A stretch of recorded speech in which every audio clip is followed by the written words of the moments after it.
Hi welcome to our channel. ఒక ఆసక్తికరమైన వార్త చూస్తున్నాం. మెగాస్టార్ మెగా ఫ్యామిలీ నుంచి వచ్చినటువంటి హీరో సాయి ధర్మ తేజ నటించిన ganja Shankar cinema trailer release అయింది. అయితే ఈ సినిమా మీద అభ్యంతరాలు తెలియజేస్తూ నార్కోటిక్ డైరెక్టర్ సందీప్ సాంజియా నోటీసులు విడుదల చేశాడు. ఈ సినిమా టైటిల్ శంకర్ గాంజా మీద ఉందని, గంజాయిని ప్రోత్సహించేలా ఉంటుందని, ఆ తర్వాత మీరు రిలీజ్ చేసిన ట్రైలర్లో కూడా అభ్యంతరకరమైనటువంటి సన్నివేశాలు ఉన్నట్టుగా తెలుస్తుంది.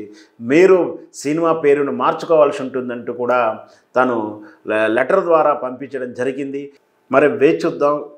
నార్కోటిక్ డైరెక్టర్ ఇచ్చినటువంటి నోటీసులను పరిగణలోకి తీసుకొని ఈ సినిమా టైటిల్ మార్చుకుంటారా లేదా, మొత్తం మీద సినిమాల ప్రభావం యువతలో ముఖ్యంగా ఉంటుందని, అందున తెలుగు చిత్రసీమలో ఈనాడు డ్రగ్స్ అండ్ గంజాయి ప్రభావాలు చూపిస్తున్నాయని, ఈ రాష్ట్రంలో ఈ దేశంలో ఎక్కడ డ్రగ్స్ కేసు నమోదైనా, ఈ రాష్ట్రంలో ఈ దేశంలో ఎక్కడ డ్రగ్స్ కేసు నమోదైనా దాని మూలాలు హైదరాబాదు తెలుగు సినిమా ఇండస్ట్రీలో ఉండడం ఆశ్చర్యానికి గురి చేస్తుంది. అందుకే ఇప్పుడు తెలుగు సినిమా ఇండస్ట్రీ మీద నార్కోటిక్ టీము కన్నుబెట్టి దృష్టి కేంద్రీకరించి వచ్చే సినిమా టైటిల్లే కాదు, పాటల రూపంలో కానీ ఏ విధంగా డ్రగ్స్ను కానీ లేదా గంజాయిని కానీ ఎంకరేజ్ చేసేలా ఉండకూడదంటూ సూచనలు చేస్తుంది. నిజంగా ఇది మంచి పరిణామంగా చెప్పుకోవచ్చు.